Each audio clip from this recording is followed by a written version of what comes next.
सृष्टि बचपन से ही दिखने में सुंदर नहीं थी, लेकिन अमीर बाप की बेटी सृष्टि पर उसकी माँ जान छिड़कती। मेरी बेटी कितनी प्यारी है, भगवान सबको सृष्टि जैसी बेटी दे। सृष्टि धीरे धीरे बड़ी होती है। एक दिन सृष्टि की सहेली कहती है, तू दिखने में कितनी अजीब सी है, लेकिन मैं जानती हूँ हम सब में सबसे अच्छी शादी तो तेरी ही होगी। तेरे पापा अमीर जो है। और बता नहीं सकते यार, दहेज तो हर कोई देता है, ये क्या ज्यादा ले जाएगी अपने पति के लिए? अरे बड़े शहर में कोठी है इसके पापा की। अरे पापा की है ना, कौन सी इसकी है? इसकी होती तब तो कोई भी लड़का इससे शादी कर लेता। अरे पापा की मतलब पापा की है तो मेरी ही है ना? किसने कहा? अब तेरी तो तब होगी ना जब तेरा भाई ना हो। वैसे भी शादी के बाद सारी प्रॉपर्टी भाई के नाम होती है। सृष्टि समझ जाती है कि उसे किसी भी हालत में माँ बाप की सारी प्रॉपर्टी को अपने नाम करना है, लेकिन कैसे?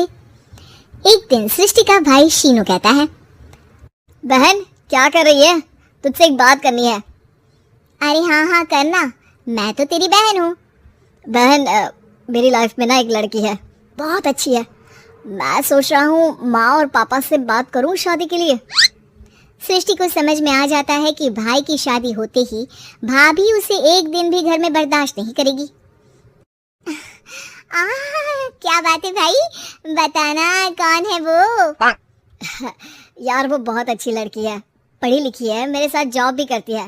बस एक प्रॉब्लम है। प्रॉब्लम? क्या प्रॉब्लम है भाई? यार वो शादीशुदा है, लेकिन उसके पति ने उसे सिर्फ इसलिए छोड़ दिया क्योंकि उसके माँ बाप दहेज नहीं दे पाए।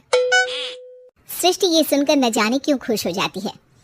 अरे भाई तो क्या हुआ, लड़की तुझे तो पसंद है ना? शीनू को लगता है कि बहन उसे समझ रही है। वो इस बात से अनजान होता है कि उसकी बहन की मंशा पूरा घर हड़पने की है। सृष्टि अपनी माँ से कहती है, मम्मी मुझे तो बहुत चिंता है, पता है शीनू क्या कर रहा है?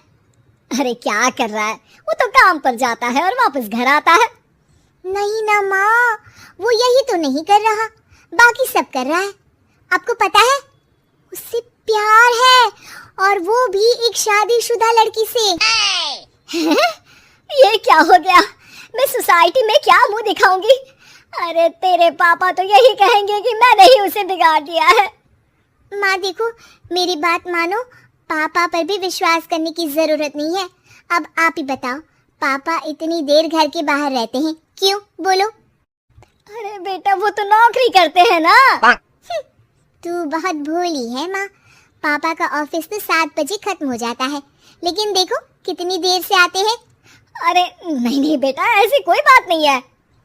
सृष्टि माँ को एक औरत से बात करते पिता की फोटो दिखाती है।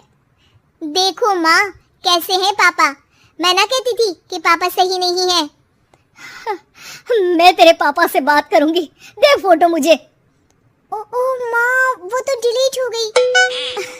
लेकिन चल तूने तो देख लिया ना, पापा से बाद में बात कर लेना, और हाँ मेरा नाम बिल्कुल मत लेना। हाँ माँ। अब क्या था, सृष्टि के माँ और पिता के बीच झगड़ा होना शुरू हो जाता है। सृष्टि के मन में क्या चल रहा था कोई नहीं जानता था। एक दिन, माँ सृष्टि के लिए एक लड़का देखा है, वो लोग शाम को उसे देखने आने वाले हैं। और हाँ माँ एक खुशखबरी, मैं और पापा मिलकर एक नया बिजनेस ट्राई कर रहे हैं। शाम को लड़का आता है, सांवले रंग का। सृष्टि को तो बिल्कुल भी पसंद नहीं आता। लड़की की माँ कहती है, लड़की का चेहरा तो कोई खास नहीं, लेकिन अगर मेरे बेटे को आप लोग सेटल कर दे तो मैं उसकी शादी आपकी बेटी से करवा दूं।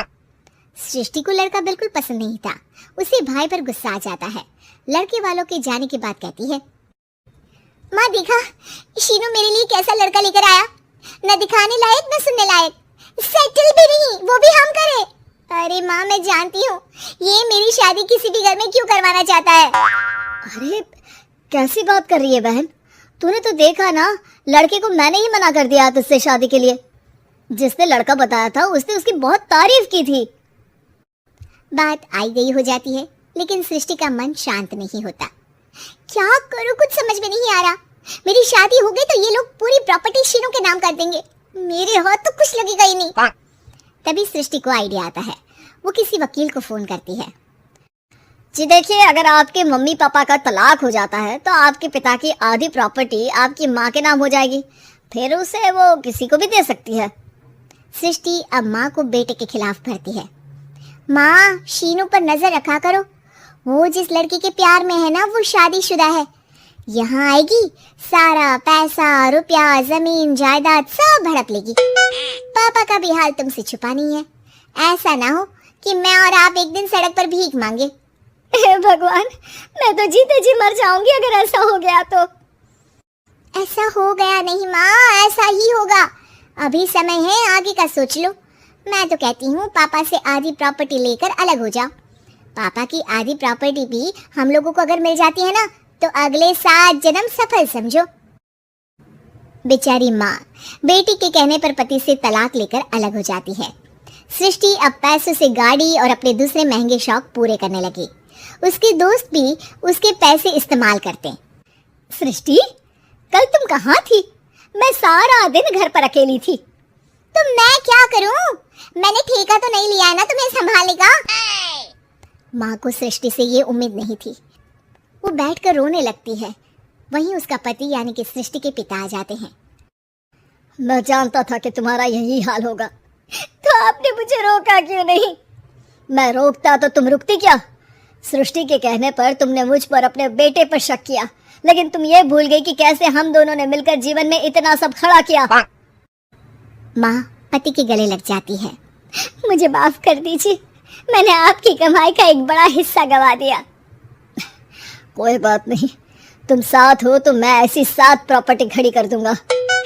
तभी वहाँ सृष्टि आ जाती है रोते हुए। माँ, मयंक ने मुझे छोड़ दिया। वो बोल रहा था